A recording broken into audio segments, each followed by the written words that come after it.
दिलीप घोष होती पश्चिम बंग में बीजेपी जड़े बड़ चेहरा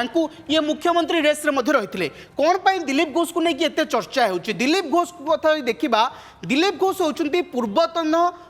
बेंगल पूर्वतन बीजेपी सभापति आप मन पकातु 2015 मसीह 2021 मसीहा पर्यंत ये दिलीप घोष बेंगल बीजेपी सभापति थे 2015 को जब आप मन पकाइबे ताले पश्चिम बंग में बीजेपी एक प्रकार नथिला कहले भूल हेबनी बीजेपी संगठन से पूरा दुर्बल थिला जो 2015 मसीह ये दिलीप घोष बीजेपी सभापति होकर आसिले आ 2021 मसीहा पर्यंत दिलीप सेठी सभापति भाव दायित्व तुलाई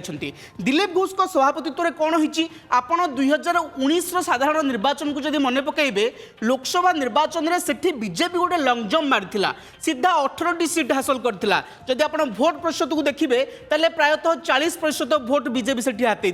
ये हूँ दिलीप को रणनीति 2015 रु जो भाई भाव में पूरा ग्रासरूट को से जाइए एवं भोट को किभली करा जिवो लोक किभली बीजेपी को पसंद करेंगे तार गोटे पूरा रोडमैप तैयारी करते दिलीप घोष तांको नेतृत्व में पश्चिम बंग में बीजेपी संगठन धीरे धीरे सुदृढ़ होता जोटा कि 2019 मसीह देखा मिलता आ से 2019 लोकसभा फलाफल पर ही बीजेपी सेठी गोटे नुआ शक्ति भाव उभा होता बंग दखल करने को बीजेपी स्वप्न देखी खाली 2019 लोकसभा निर्वाचन नुहे आंक नेतृत्व में ये राज्यसभापति जितेबाला थे से 2021 साधारण निर्वाचन भी होता आउ से साधारण निर्वाचन में समस्त जानी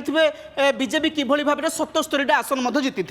एबे कौन होती ना दिलीप घोष वर्तमान खड़गपुर सदर प्रार्थी होते से जीति से केते भोट जीति ना 30,506 खंड भोट्रे टीएमसी प्रार्थी को हरैकी दिलीप घोष वर्तमान जीति एवं आज सी जो शपथ नेले दिलीप घोष उपमुख्यमंत्री पद पर दाबीदार अच्छा कहीं ना बीजेपी ये होती जड़े दक्ष संगठक तेणु ये मुख्यमंत्री रेस रे थिले एणु एबे कहुचे दिलीप को उपमुख्यमंत्री पद मिल पारे